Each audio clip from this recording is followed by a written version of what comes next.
성경에서 가장 자주 등장하고 반복되는 명령이 무엇인 줄 아십니까? 사랑하라, 겸손하라, 전도하라, 기뻐하라가 아닙니다. 성경에 가장 자주 반복되는 명령은 두려워하지 말라는 말씀입니다. 걱정하지 마라, 두려워하지 마라, 이런 말씀이 성경에 365번 나온다고 합니다. 걱정과 두려움이 참으로 많은 인생을 향한 하나님 아버지의 솔루션입니다. 더 이상 걱정하지 마, 더 이상 염려하지 마. 여호수아 1장 9절 말씀입니다. 내가 내게 명령한 것이 아니냐. 강하고 담대하라. 두려워하지 말며 놀라지 말라. 내가 어디로 가든지 내 하나님 여호와가 너와 함께 하느니라 하시니라.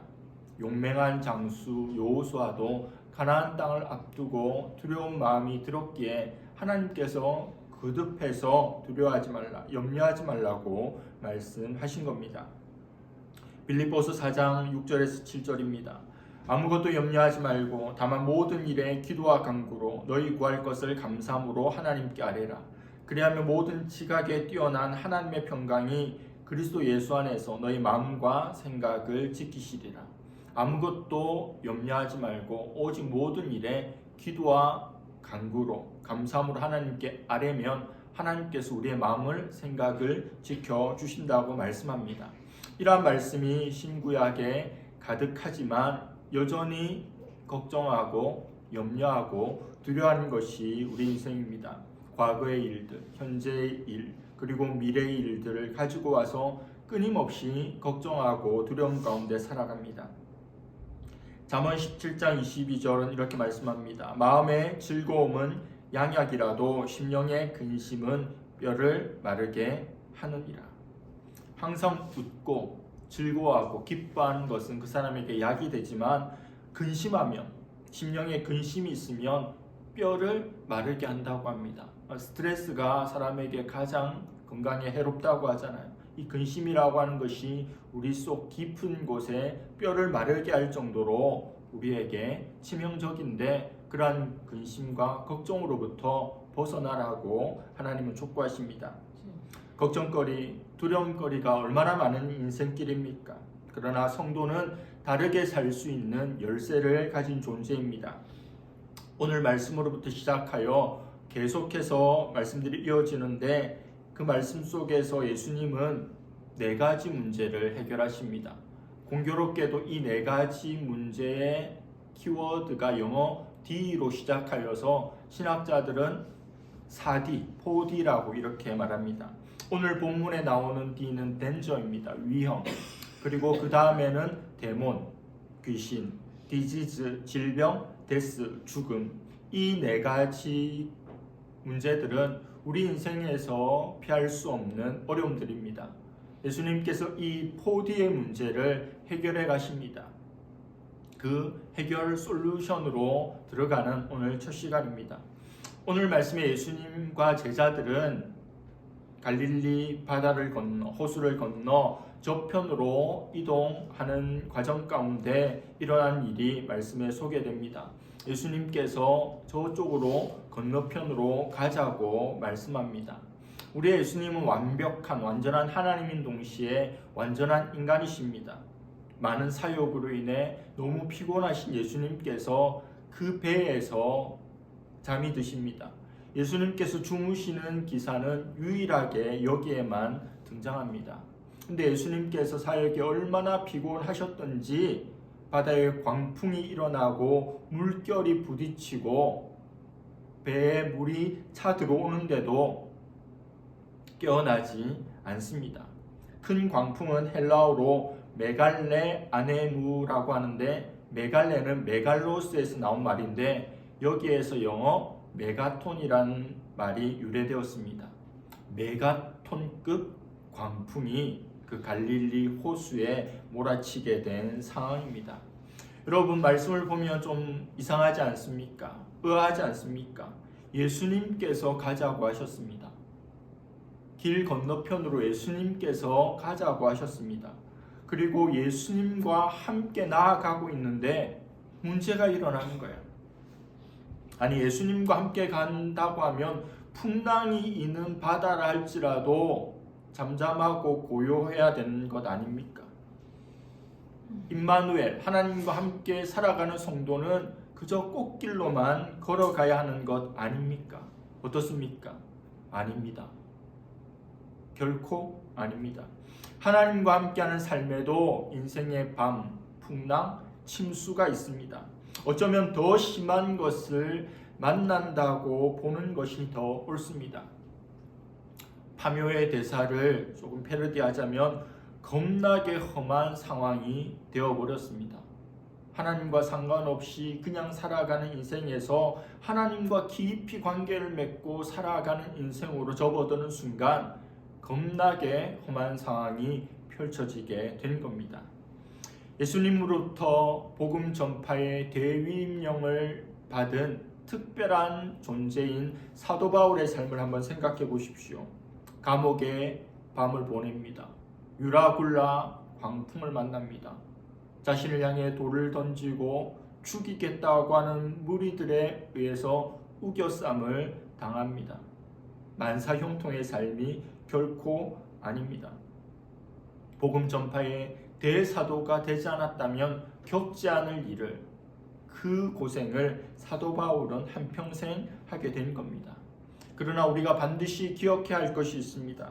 하나님께서 인도에 가시면 인생의 밤, 풍랑, 위협, 그 어떤 침수라도 그것을 지나 은혜의 항구, 안식의 항구로 반드시 들어가게 된다는 사실입니다. 갈릴리 바다에서 산전수전 다 겪은 베테랑 어부 출신의 제자들도 있었는데 이 사태가 얼마나 심각한 것이었는지 호들갑을 떨면서 예수님을 깨웁니다. 38절에 선생님이여 우리가 죽게 된 것을 돌보지 아니하시나이까. 마태복음과 누가복음 병행 9절에 보면 주여 구원하소서 우리가 죽게 되었나이다 보다 리얼하게 기록되어 있습니다. 여러분, 예수님의 모습과 제자들의 모습이 너무 대조적이지 않습니까? 예수님은 풍랑 가운데 고온히 주무십니다. 그러나 제자들은, 바다를 경험한 제자들은 죽게 되었다고, 우리 좀 살려달라고 난리 법석입니다. 그러한 제자들이 3년의 시간을 보낸 후 예수님의 십자가 죽음을 앞둔 겟세마네 동산에서도 대조적인 모습을 보여줍니다. 예수님께서는 제자들에게 깨어 있어라 하시면서 스스로 기도하십니다. 땀방울이 핏방울이 되도록 간절하게 기도하십니다. 그런데 제자들은 어떻습니까? 예수님이 깨어서 기도하라고 몇 번 가서 깨웠는데도 꿀잠을 잡니다. 꿀잠 김민전. 이 장면을 설명하면서 이스라엘의 일교차를 이해하고 그들이 밤에 깨어 있어야 할 것을 예수님께서 말씀하신 이유로 설명하는 이가 있습니다. 이스라엘은 일교차가 매우 극심합니다. 밤 되면 너무너무 추워요. 야외에서 산에서 잠들면 죽을 수도 있습니다. 그러지 않아도 입이 돌아갈 수 있는 흉측스러운 일을 만나게 될 수 있죠. 이런 측면에서 보면 제자들에게 예수님께서 깨어서 기도하라고 하는 것은 기도의 의미도 있지만 잔다면, 존다면 죽을 수도 있음을 예수님께서 염려하신 그런 말씀으로 볼 수도 있는 겁니다. 그런 측면에서 본다면 제자들이 예수님의 말씀대로 하지 않고 잔 거는 목숨을 걸고 잔 거예요. 죽어도 좋으니 이 꿀잠을 자고 싶은 선택을 하게 된 겁니다. 제자들의 다급한 요청에 예수님께서 드디어 깨어나십니다. 39절에 예수께서 깨어 바람을 꾸짖으시며 바다들을 이르시되 잠잠하라 고요하라 하시니 바람이 그치고 아주 잔잔하여지더라. 예수님께서는 바람을 꾸짖으십니다. 그리고 바다를 향해 잠잠하라 고요하라 이렇게 말씀합니다. 그렇게 말씀하시자 바람이 그칩니다. 풍랑이 줄어듭니다. 잔잔해집니다. 정말로 놀라운 일이 일어난 거죠. 그동안 제자들은 예수님의 기적을 보았습니다. 병자를 고치는 것을 보았고 물로 포도주를 만드는 것도 보았고 또 귀신을 내어 쫓는 이적들도 보았습니다. 그런데 사람에게 행하는 일, 그리고 어떤 사물에게 행하는 일과 이 대자연을 향해서 외치시고 그것이 이루어지는 것은 차원이 다른 것으로 제자들에게 받아들여졌습니다. 예수님께서 자연을 향해서, 바람을 향해서, 바다를 향해서 말씀하시자 잠잠하게 되는 것은 정말 소름 돋을 지경입니다. 흥분해서 막 날뛰고 침을 흘리는 맹견에게 주인이 가볍게 기다려라고 했을 때 강아지와 같이 잠잠해지는 것과 100만 배 차이가 나는 능력입니다. 휘몰아치는 광풍과 미친 듯한 파도를 향해서 예수님께서 말씀하시자 그냥 끝나버린 상황이 된 겁니다. 놀랍죠. 근데 더 놀라운 것은 자연이 아닙니다. 항상 사람이 제일 놀라워요. 사람이 제일 무섭습니다. 제자들의 그 다음 반응이 더 놀랍습니다. 41절에 그들이 심히 두려워하여 서로 말하되 그가 누구이기에 바람과 바다도 순종하는가 하였더라. 예수님께서 행하신 놀라운 일을 보며 기뻐하고 경배하고 감사하고 이분은 하나님의 아들이시라고 하나님이시라고 고백해도 모자랄 판에 두려웠답니다. 원래 두려움으로부터 시작한 이 문제가 예수님의 문제 해결을 보고도 또 다른 두려움으로 떨게 되는 결과를 만들어낸 거죠. 그리고 그들은 뭐라고 질문합니까? 어떤 생각을 합니까? 저 사람이 도대체 누구냐? 당신이 누구시길래? 이런 일을 보고도, 놀라운 일을 보고도 믿지 못하는 제자들의 현주소입니다. 이 사건을 통해서 우리에게 말씀하기를 원하시는 부분은 뭘까요? 예수님의 답답함입니다. 제자들의 믿음 없는 답답한 모습이 오늘 저와 여러분들의 모습이 아닌지 한번 생각해 보았으면 좋겠습니다. 바다에서 광풍이 일어납니다. 물결이 높습니다. 물이 배에 들어옵니다. 제자들은 두려움에 떱니다. 자기들이 지금 누구와 함께 있는지를 잊어버렸거나 아니면 어쩌면 예수님이 하나님이란 사실 자체를 몰라서 두려워했겠죠. 주님으로 알고 하나님으로 알고 있었는데 너무 급박한 상황에 그것을 깡그리 잊어버렸거나 애시당초 그냥 좋은 도덕 선생 정도로만 여겼기에 그런 문제 앞에서 두려워하는 거예요. 제 생각에 설교사의 상상을 펼치면 예수님께서 혹 잠이 깨셨는데 제자들이 이 폭풍 속에서 어떻게 하나 실눈을 뜨고 한번 관찰해 보신 것은 아닌가 그런 생각도 해보았습니다. 일종의 테스트죠. 사역 초기 3년 사역의 그 첫 해에 시행하는 제자들을 향한 쪽지 시험 같은 수험생들에게 3월 모의고사 산모와 같은 기능을 하지 않았을까 생각합니다. 제자들은 어때요? 여지없이 낙제점입니다. 믿음 없는 모습으로 허둥댑니다. 우리를 제발 살려달라고 아우성칩니다. 예수님이 바람을 꾸짖습니다. 바람이 뭐 잘못한 게 있나요? 그냥 조금 세게 불었을 뿐이에요. 바람이 무슨 죄를 지었나요? 자연이 무슨 잘못이 있나요? 제자들에게 화가 난 예수님께서 그 바람을 향해서 화풀이하는 그런 표현이 아닌지도 모르겠습니다.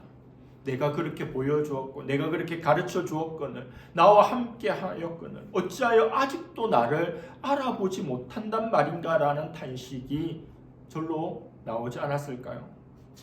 40절에 이에 제자들에게 이르시되 어찌하여 이렇게 무서워하느냐 너희가 어찌 믿음이 없느냐 하시니 헬라의 원어의 의미는 제자들에게 아직도 믿음이 없느냐 이런 의미입니다.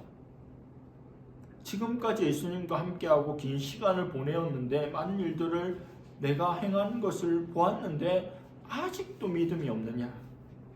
예수님의 사랑의 질책입니다. 너희 믿음이 어디에 있느냐? 너희 믿음을 어디에 두었느냐? 배 타기 전에 저 육지에 그 믿음을 두고 왔느냐? 성경을 통해 알게 되는 우리 하나님은 질문하시는 하나님입니다. 창세기부터 질문하시죠. 아담아, 내가 어디에 있느냐? 가인아, 내 아우 아벨을 어디에 있느냐? 사울아, 사울아, 네가 어찌하여 나를 핍박하느냐? 하나님의 질문은 몰라서 하는 질문이 아닙니다. 하나님의 질문은 우리의 생각을 일으키는 질문입니다. 우리를 깨닫게 하기 위한 질문입니다. 우리가 회개하고 돌이키도록 하기 위한 질문입니다. 하나님의 질문이 우리에게 날아들었을 때 그 질문에 내가 어떻게 반응하느냐에 따라서 우리 인생의, 우리 신앙의 명암이 달라집니다. 아벨은 내가 동생 지키는 자입니까? 이렇게 뻣뻣하게 하나님 앞에 저항했습니다. 그러나 바울은 꼬꾸라지죠.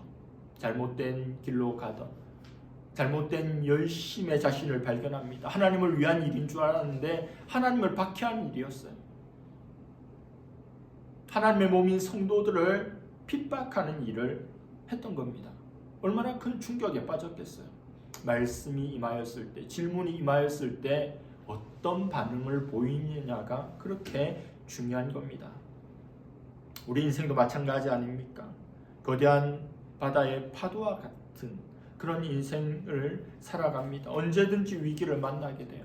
이때 참 믿음이, 진정한 믿음이 드러납니다. 믿음이 있는지 여부는 평탄할 때 알 수 없어요. 잔잔할 때 알 수 없습니다. 호수도 바다도 잠잠할 때는 알 수가 없어요.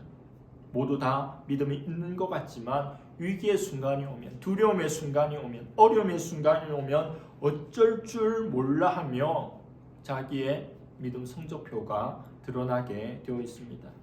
우리 하나님은 영원하신 분입니다. 전능하신 분입니다. 땅끝까지 창조하신 분입니다. 조금도 피곤치 않는 분입니다. 그분이 나와 함께합니다. 나는 흔들릴 수밖에 없는 인생이지만 하나님께서 흔들리지 않는 반석이 되어 주실 때 우리는 흔들리지 않을 수 있습니다.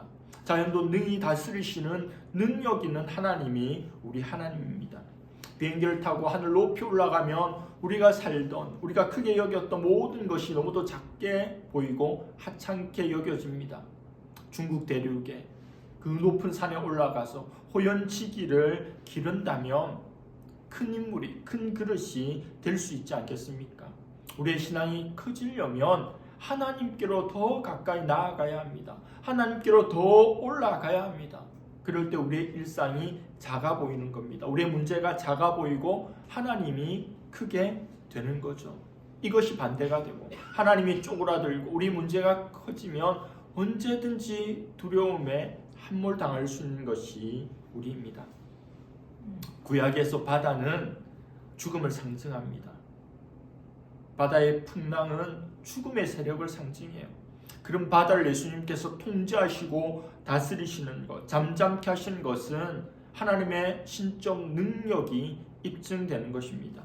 말씀 한마디로 사납게 몰아치던 광풍을 잠잠케 하신 것은 만물을 오직 말씀으로 창조하신 하나님의 권세입니다. 이 사건은 죽음을 정복하신 예수님의 모습과 함께 죽음에 직면하게 된 인생들을 향한 예수님의 촉구입니다. 예수님에 의해서 죽음의 그림자가, 그 어둠이 물러감을 상징합니다. 우리 안에 계신 주님을, 우리와 함께 하시는 주님을 망각하게 될 때 우리는 언제나 두려움의 골짜기로 떨어집니다. 주님이 주무시니 큰 광풍이 몰아치고 주님이 깨어나시니 큰 광풍이 잠잠케 되는 것, 이것이 우리 인생의, 우리 신앙의 원리입니다. 주님은 지금도 우리에게 말씀하십니다. 얘야, 나와 함께 가지 않을래? 하나님은 때로 밤하늘의 무수한 별들을 보여주시면서 우리에게 말씀하십니다.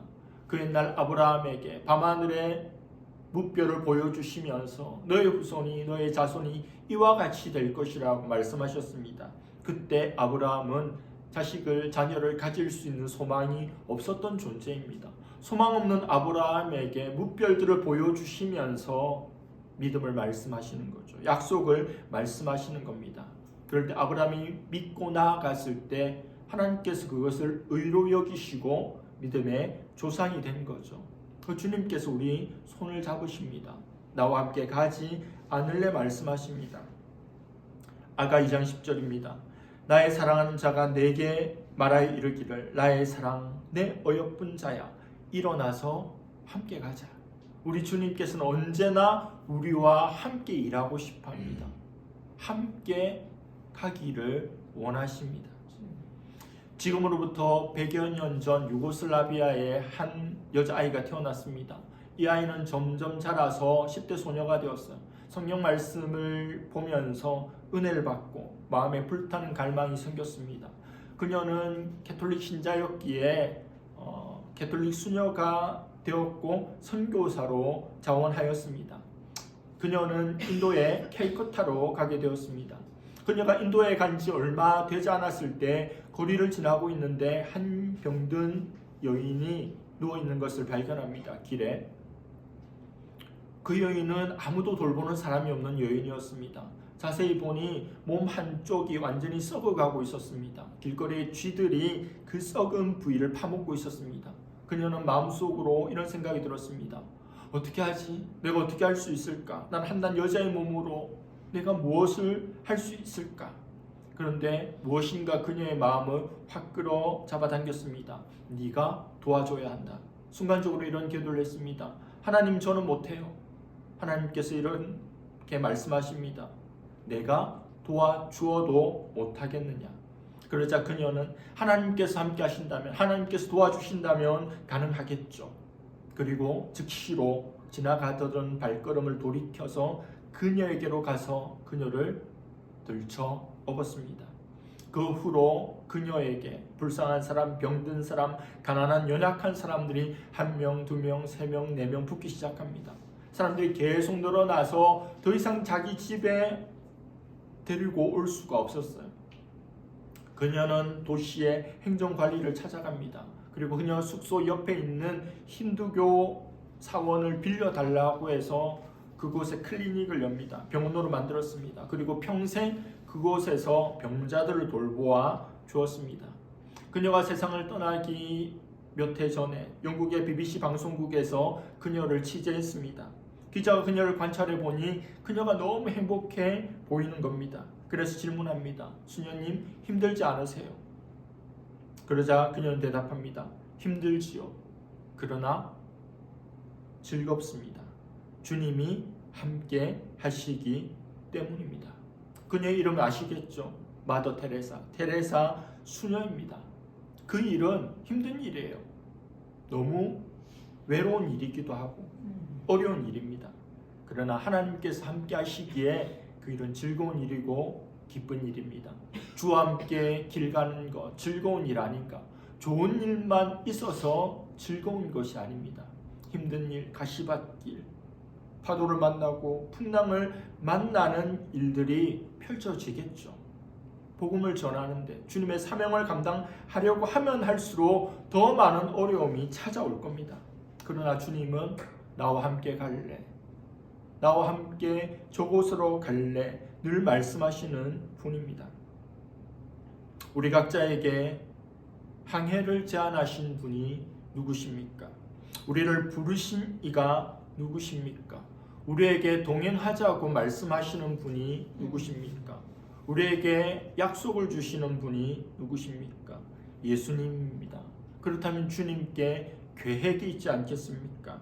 바다를 건너가자고 하실 분이 바다를 안전하게 건널 수 있고 당도할 육지에 대한 완벽한 계획이 어찌 없으시겠습니까? 고난의 뜻이 있습니다. 풍랑에도 뜻이 있습니다. 주님과 함께라면 우리는 두려움을 극복하고 약속의 땅에 마침내 다다를 수 있습니다. 지금 믿음의 황해 중에 있습니까? 고난의 풍랑 속에 있습니까? 그 속에서도 평안을 누릴 수 있기를 바랍니다. 전능하신 하나님을 굳게 믿기를 바랍니다. 믿음이 두려움을 몰아냅니다. 그리고 이르게 될 복된 땅에 대한 소망으로 충만한 우리의 삶이 될 수 있기를 간절히 바랍니다. 기도하겠습니다.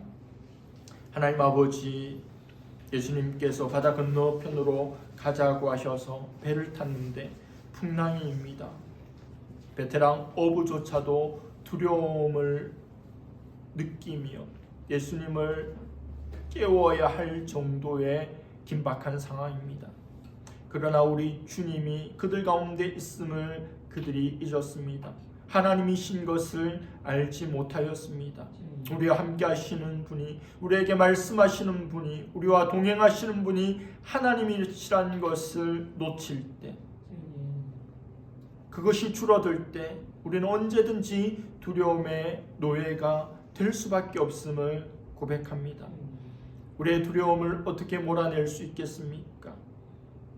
하나님이 하나님이시며 우리 인생의 인도자시며 모든 문제를 완벽하게 해결하실 수 있는 전능자라고 하는 것, 그분의 사랑으로 나를 인도해 가신다고 하는 것, 합력하여 선을 이루실 것이라고 하는 믿음만이 두려움을 몰아낼 수 있습니다.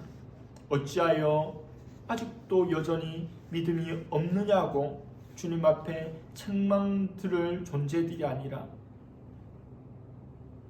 우리의 믿음이 주님 앞에 칭찬거리가 되고 우리 믿음을 통해 일하실 그 주님을 바라보며 나아가는 우리 모두가 되게 하여 주시옵소서.